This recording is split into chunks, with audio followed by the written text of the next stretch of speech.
नमस्कार। आज के वेदांत दर्पण एपिसोड नंबर 23 में आप सभी का स्वागत है। मैं स्वागत करूंगी आज के इस कार्यक्रम में जो स्पीकर है वेदांत दर्पण के, ऋषि काशी से जुड़ते हैं वो श्री गौतम सर को। स्वागत है सर। Thank you. सर, आज का ये टॉपिक मैंने सोचा कि हम लोग वेदांत दर्पण पर अलग अलग विषयों पर बात करते हैं जो वेदांत के साथ में जिनका कनेक्शन है, जो रिलेटेड टॉपिक्स है या आसपास है या जीवन, इस प्रकार से।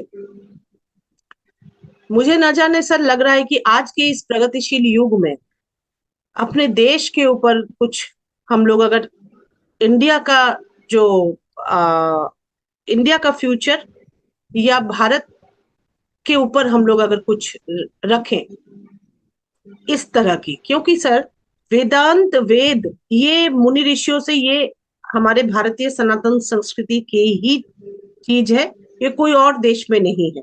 हालांकि G20 समिट में सरकार ने ये बोला और हम लोग ये बोल भी रहे हैं, one earth one planet one family.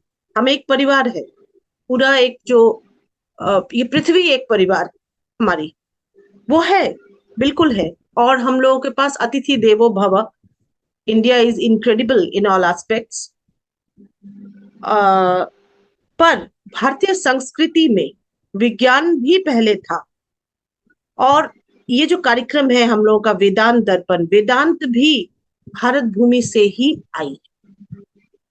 पर भारत की उन्नति केवल सर रास्ते बनाना या हॉस्पिटल्स तैयार करना या अर्थव्यवस्था को और हम उन्नति करना, ये जरूरी भी है, नहीं होता तो नहीं।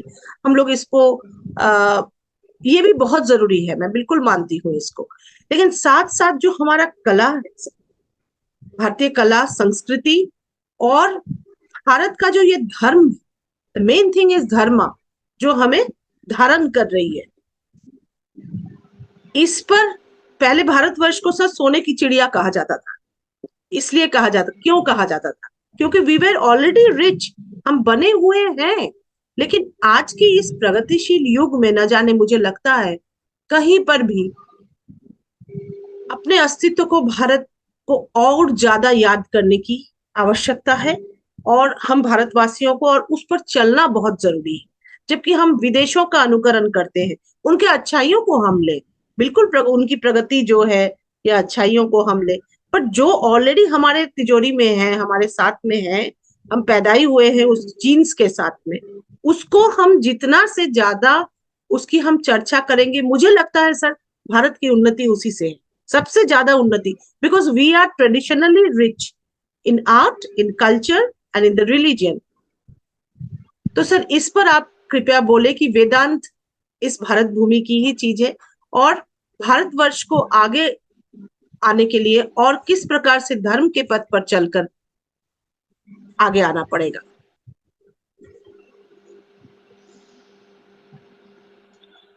इस पर क्या बोला जाए, क्योंकि आपने जो बोला वो एक बिल्कुल इतना कंप्लीट है और इतना रियलिस्टिक है कि इससे अलग भी कोई रियलिटी होती होगी वो ढूंढना पड़ेगा ना।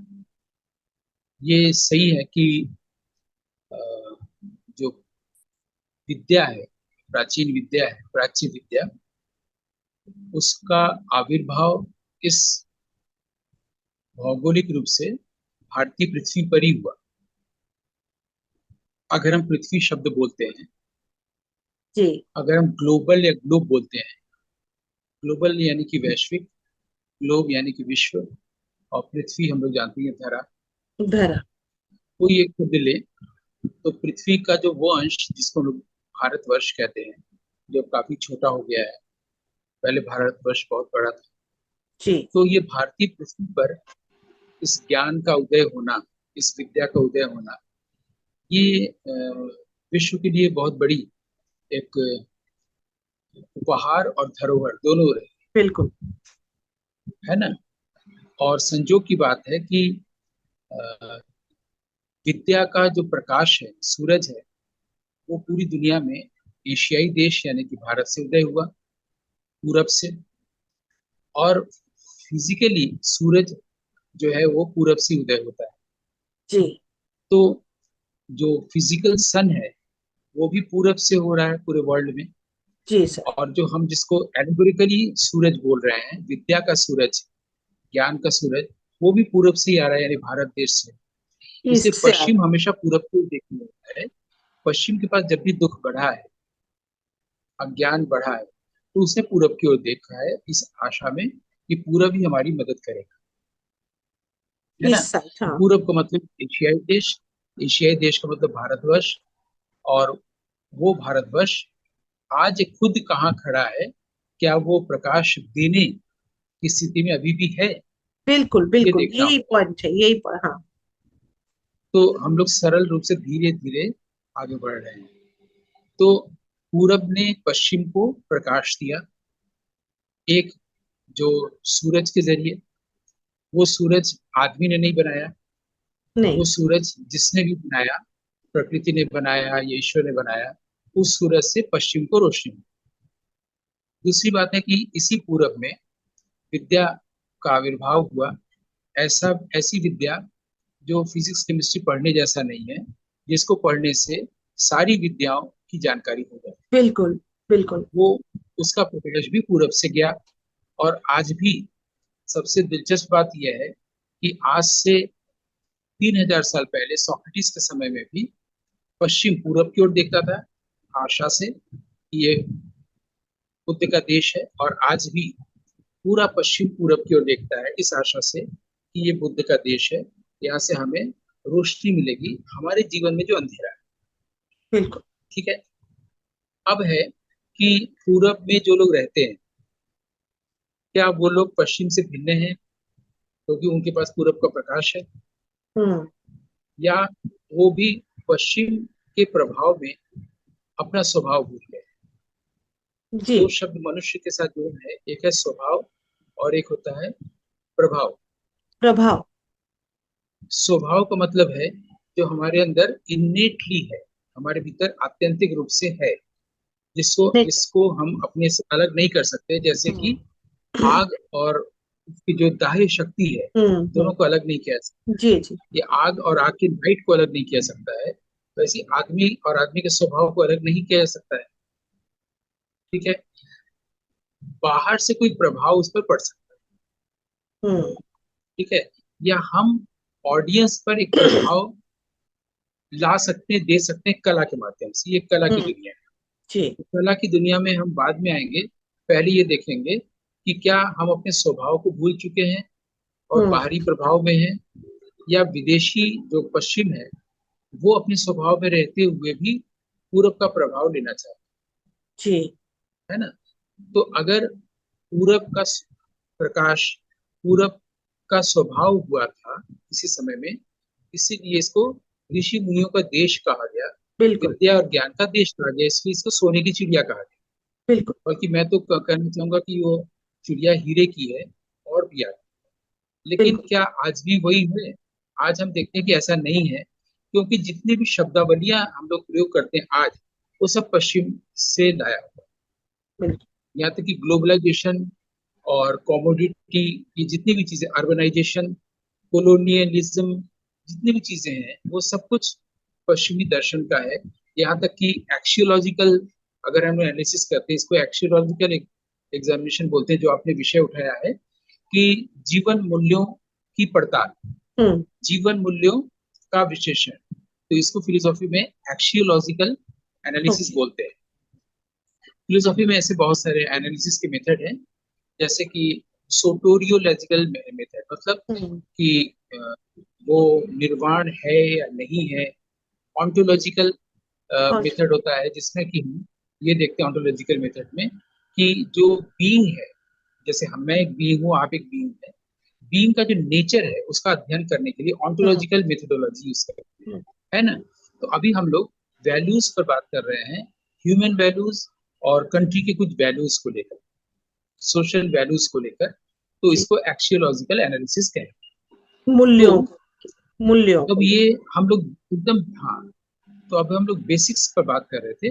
पूरब यानी प्रकाश, और पश्चिम जो पूरब से प्रकाश लेता हुआ रहा है 3000 सालों से। जी। और हम लोग ये देख रहे थे कि स्वभाव एक चीज होता है, प्रभाव एक चीज होता है। नेक्स्ट स्टेप है कि क्या पूरब में जो प्रकाशित हुआ ज्ञान के स्तर पर, वो यहाँ के लोगों का स्वभाव बना। हम्म। तो इसका बिल्कुल। उत्तर ये है कि हाँ, स्वभाव बना, तभी इसे ऋषि मुनियों का देश कहा गया। दूसरी तरफ हम लोगों ने देखा, जैसे ही ये मेटेरियलिस्टिक रूप से आगे बढ़ा, राज्य, राजा, चढ़ाई, आक्रमण, आर्यों का आना, दूसरे देशों के लोगों का आना, आतताइयों का आना, वहां से हम लोग उस जगह से हट गए जिसको हम लोग अभी ज्ञान और का प्रकाश कह रहे हैं। जी। ज्ञान या विद्या का जो प्रकाश कह रहे हैं, उसका जो मेटीरियल रिप्रेजेंटेशन है, जैसे कि बुक्स, शास्त्र, ग्रंथ, फिलोसॉफीज, नालंदा का की लाइब्रेरी, ग्रंथालय, इन सबको नष्ट किया गया। तो ये बाहर से आके लोगों ने इसको नष्ट करने की कोशिश की।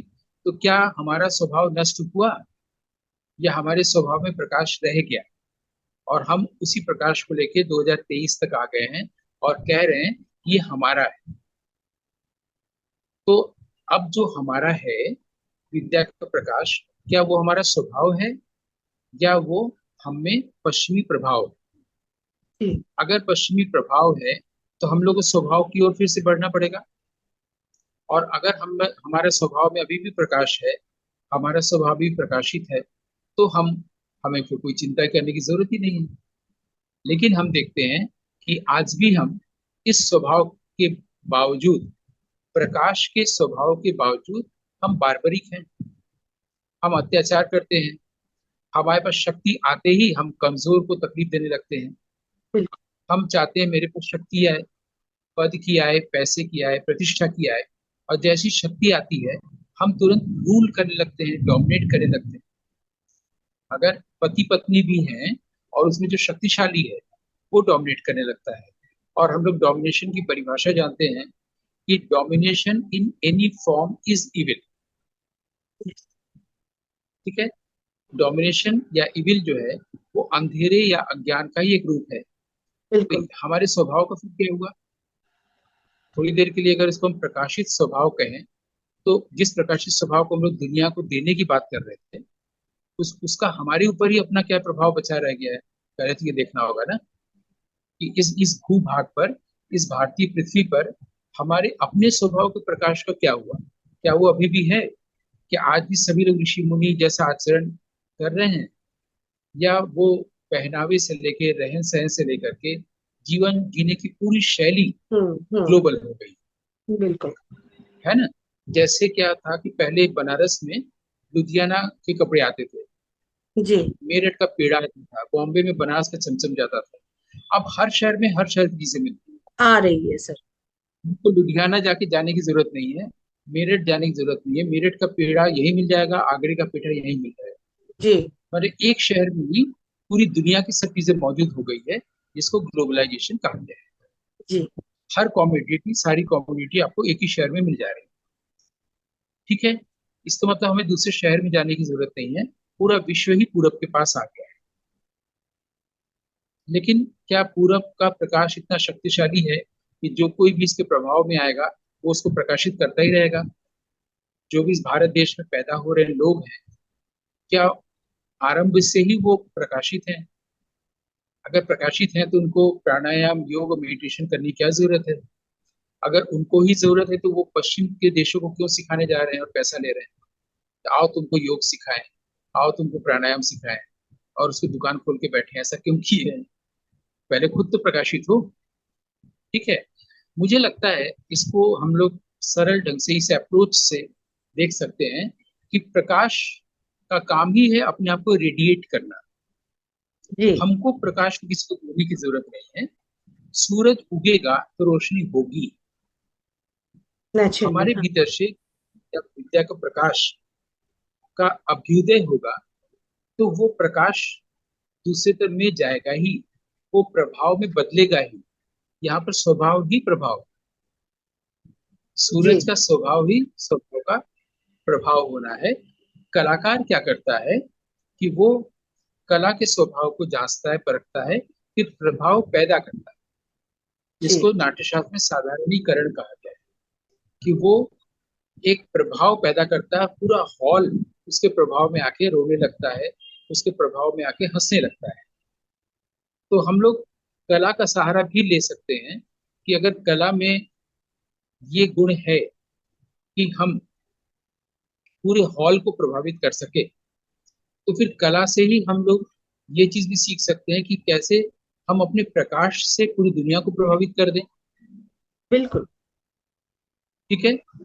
ठीक उसी तरह से विज्ञान है। विज्ञान का भी काम ये है कि जो कुछ भी हम लोग अध्यात्म के स्तर पर, गोपन स्तर पर, हिडन स्तर पर, ऑकल्ट लेवल पर फील करते हैं ईश्वर को, उसको इम्पिरिकली प्रूफ करके भी दिखाएं। ये तो विज्ञान है। जो बिल्कुल। सेंसेस से हम प्रूफ कर चुके, जैसे कि अभी विश्व भर के वैज्ञानिक प्रूफ करने में लगे हैं कि भारत में प्रकाश के बारे में जो कुछ कहा गया है, जो ऑकल्ट फिलोसॉफी है, उसको ऑकल्ट साइंस में बदला जाए।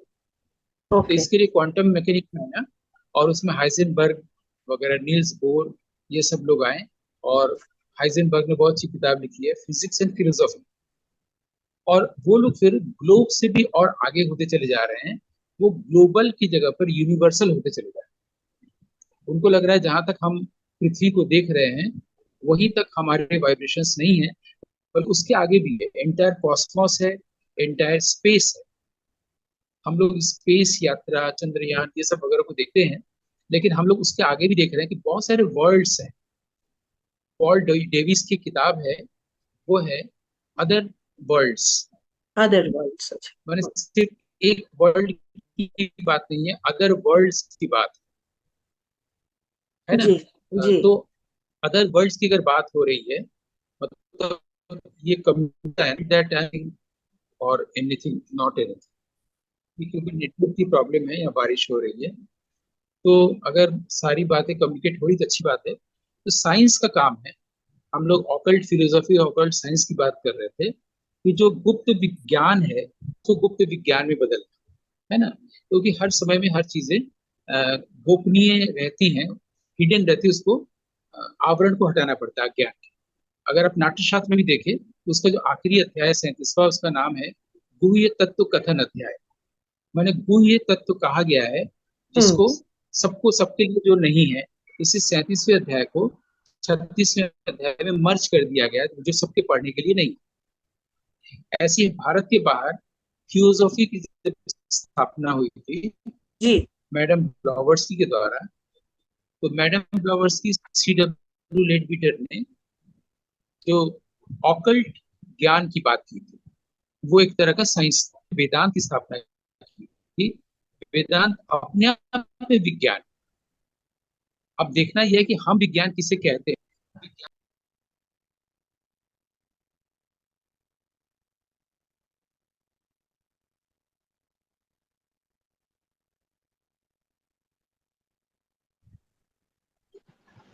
ये मुझे लगता है मौसम के कारण ऐसा बीच बीच में अवरोध आ रहा है, बिजली कोई का नहीं चले सर, बस जाना, नेटवर्क। थोड़ी देर हाँ।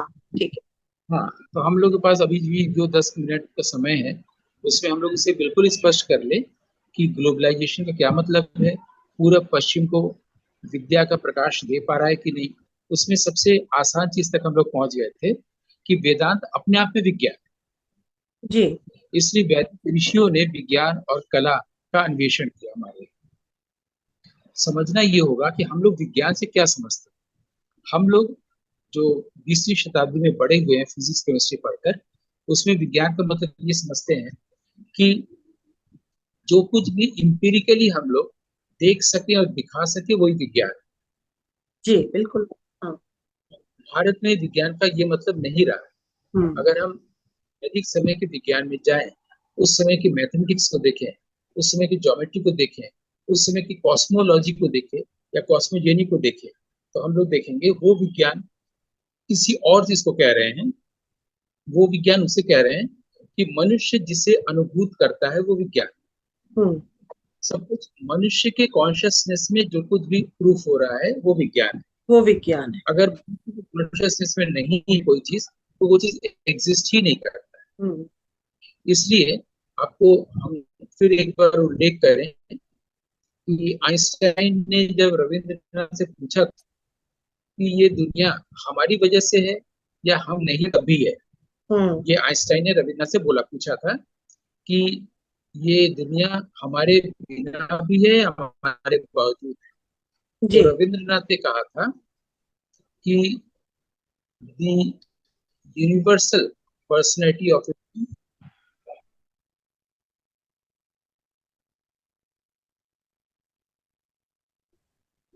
अगर ये क्लियर हो गया है तो हम लोग इसको समअप भी यहीं पर कर सकते हैं। जी। जी। अगर आप क्या, इससे बड़ी बात है क्लैरिटी है कि नहीं। क्लैरिटी हम लोग के पास यही हुई कि प्रकाश सबसे पहले हमारे पास होना है, मनुष्य से समाज बनता है, समाज से देश बनता है, और हमारी सबसे पहली जो जिम्मेदारी है वो है कि प्रकाश को पहले अपने अंदर अनुभव करें और फिर पूरी दुनिया को प्रकाशित करें। अगर ऐसा ये। नहीं कर रहे हैं हाँ। तो हम लोग क्या करेंगे कि कॉस्मोग्राम नहीं बना पाएंगे, कॉस्मोपॉलिटन ही बनाते रहेंगे। बिल्कुल सर, बहुत अच्छा, बहुत अच्छा, आपने बिल्कुल सही बोला है। प्रकाश, प्रकाशित होना, अपने आप में सेल्फ को रियलाइज करना, भारतवर्ष की जो मेन बीज मंत्र है इसका, इस पर ही भारत की उन्नति, उत्थान, सब कुछ हम लोग इसी पर सोच सकते हैं। और this way only we can actually, we can develop, or we can be among the developed countries, or we which we are already. बस हमें उसका ज्ञान नहीं है कि हम क्या है, भारतवासी। हमें लगता है कि हम लोग अभी डेवलपिंग कंट्रीज माने जाते हैं। अगर हमारी सोसाइटी प्रकाश की ओर उन्मुख हो जाए, बिल्कुल। कॉस्मोपॉलिटन से कॉस्मोग्राम की ओर, तो हम लोग डेवलप्ड कंट्रीज तुरंत हो सकते हैं। बिल्कुल तुरंत हो सकते हैं, सबसे पहले यही हो सकते हैं। जी। बहुत बहुत धन्यवाद सर, बहुत आभार प्रकाशित करने के लिए। इसी के साथ आज की इस एपिसोड को विराम दे रहे हैं। नमस्कार। धन्यवाद। Thank you so much, accept my gratitude.